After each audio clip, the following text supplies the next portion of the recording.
అందరికీ నమస్కారాలు. రిజర్వేషన్లు ఈడబ్ల్యూఎస్, బీసీ, ఎస్సీ, ఎస్టీ వర్గాల వారికి విద్యా సంక్షేమ పథకాల్లో మాత్రమే కల్పించాలి. ఈ వర్గాల వారికి మంచి స్కూల్స్ స్థాపించి నాణ్యవంతమైన విద్యను అందించాలి. ఈ వర్గాలకు చెందిన వారిలో ఎవరైనా ఉద్యోగాలకు ప్రిపేర్ అవుతూ ఉంటే వారికి కోచింగ్ సెంటర్స్ని ఏర్పాటు చేసి ఉచితంగా కోచింగ్ ఇచ్చి మెరిట్లో ఉద్యోగం పొందేలా వారిలో ధైర్యాన్ని నింపాలి.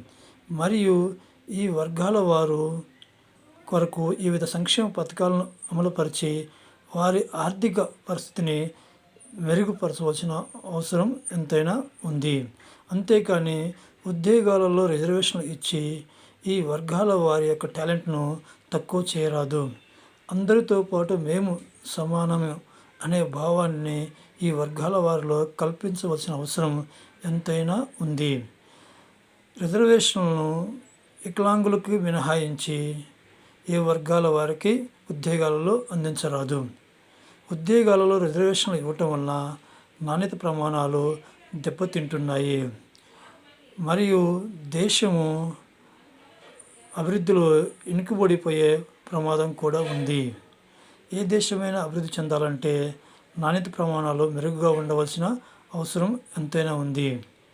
నాణ్యత ప్రమాణాలు మెరుగుగా లేకపోతే దేశం ఆర్థికంగా అభివృద్ధిలో చాలా వెనుకబడిపోయే ప్రమాదం ఉంది.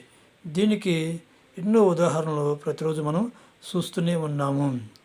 కాబట్టి ఉద్యోగాలలో ప్రతిభకి ప్రాధాన్యత ఇవ్వాల్సిన అవసరం ఎంతైనా ఉంది. అంటే మెరిట్కి ప్రాధాన్యత ఇస్తే అప్పుడు నాణ్యత ప్రమాణాలు మెరుగుపడే అవకాశం ఉంది. ప్రతిభ అనేది దేశ అభివృద్ధికి ఎన్నుముక లాంటిది. ఈ ప్రతిభను ఉపయోగించుకొని ఏ దేశమైనా అభివృద్ధిలో దూసుకుపోయే అవకాశం ఉంది. అలా ప్రతిభను ఉపయోగించకుండా రిజర్వేషన్ల ద్వారా ఉద్యోగం ఇస్తే నాణ్యత ప్రమాణాలు దెబ్బతిని దేశాలు ఆర్థికంగా దిగజారిపోయే ప్రమాదం ఉంది.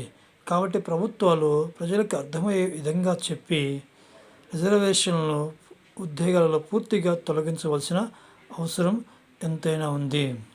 ఏ వ్యక్తి అయితే వ్యక్తిక్షేమం కన్నా దేశక్షేమం ముఖ్యమని భావిస్తారో వారందరూ కూడా రిజర్వేషన్లను వ్యతిరేకించి దేశ అభివృద్ధిలో తమ వంతు పాత్రను పోషిస్తారు. అలా కాని యెడల దేశాలు ఆర్థికంగా చాలా వెనుకబడిపోయి కొన్ని వందల సంవత్సరాలైనా అభివృద్ధి చెందుతున్న దేశాలుగా మాత్రమే ఉండే అవకాశం ఉంది. నాణ్యత ప్రమాణాలను మెరుగుపరిస్తే ఏ దేశమైనా అభివృద్ధిలో దూసుకుపోయి అభివృద్ధి చెందిన దేశంగా నిలబడే అవకాశం ఉంది. ధన్యవాదములు.